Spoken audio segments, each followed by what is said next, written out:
राज्य के राजस्व मंत्री और पालक मंत्री चंद्रशेखर बावनकुले आज अमरावती दौरे पर है। इस मौके पर उन्होंने रवि राणा और नवनीत राणा द्वारा आयोजित सांस्कृतिक महोत्सव में भाग लिया। इन अवसर पर बोलते हुए बावनकुले ने साफ कहा कि शिक्षा के साथ ही भाषा भी समाज निर्माण के स्तंभ है। उन्होंने कहा कि नई शिक्षा नीति में मराठी को अनिवार्य किया गया है, जबकि हिंदी या अंग्रेजी को वैकल्पिक रखा गया है। युवा स्वाभिमान संघटनेचे अध्यक्ष माननीय रवि राणाजी, भारतीय जनता पार्टीच्या नेत्या नवनीत राणाजी आणि आमच्या सर्व आमदार महोदयांनी आणि आमच्या संपूर्ण पदाधिकाऱ्यांनी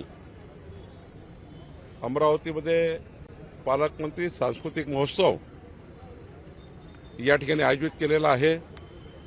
या महोत्सवाच्या माध्यमातून अमरावतीकरांना पुढचे 10 दिवस एक सांस्कृतिक कार्याची मेजवानी मिळणार आहे आणि सोबतच माननीय रवि राणाजींनी या ठिकाणी अनेक स्टॉल्स या ठिकाणी आणलेले आहेत, ज्या स्टॉलच्या माध्यमातून अत्यंत कमी किमतीमध्ये जनतेला वेगवेगळ्या पद्धतीच्या वस्तू उपलब्ध होतील।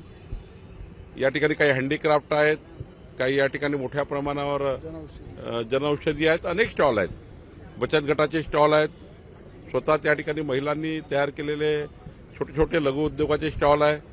त्यामुळे एक अमरावतीकराला चांगली भेट माननीय रवि राणाजी यांनी दिलेली आहे। मला वाटतं अमरावतीकरांच्या विकासामध्ये रस्ते वीज पाण्यासोबतच सांस्कृतिक मेजवानी सुद्धा महत्त्वाची आहे। राज्यातील फ्लॅटधारकांना व्हर्टिकल सातबाराची घोषणा झालेली आहे।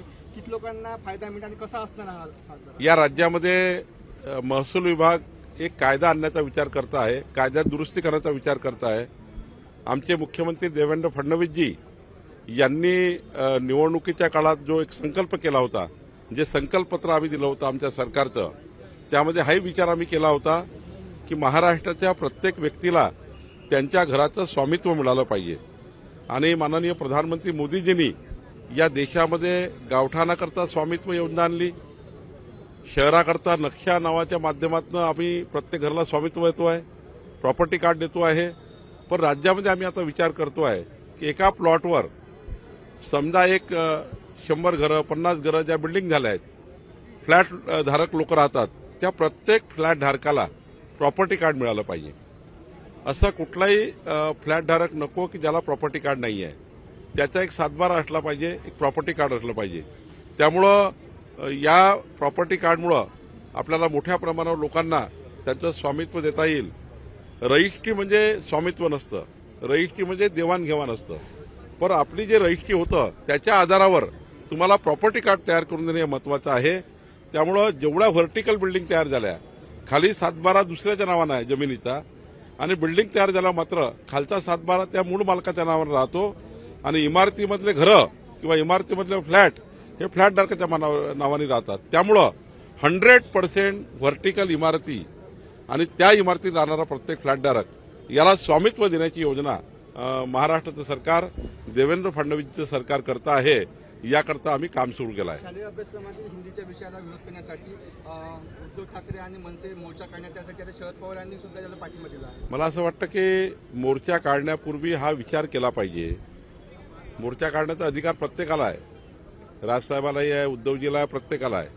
पण जर सरकार वारंवार स्पष्ट करत आहे, आम्ही वारंवार स्पष्ट करतोय, माननीय मुख्यमंत्र्यांनी स्पष्ट केलं आहे की मराठी भाषाच आमचा ही या ठिकाणी सक्तीची भाषा आहे, मराठी भाषाच आमच्यासाठी कंपल्सरी आहे।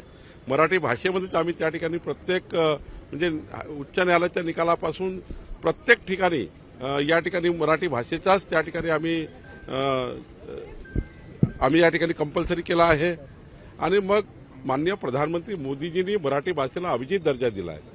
आम्ही वारंवार स्पष्ट करतो आहे, हिंदी ही आम्हाला त्या ठिकाणी ऑप्शनल आहे, इंग्रजी ऑप्शनल आहे। म्हणजे बघा, या देशामध्ये उत्तर प्रदेश बिहारमध्ये जर मुलगा गेला त्याला एखादी ऑप्शनल भाषा आली पाहिजे, हिंदी आली पाहिजे।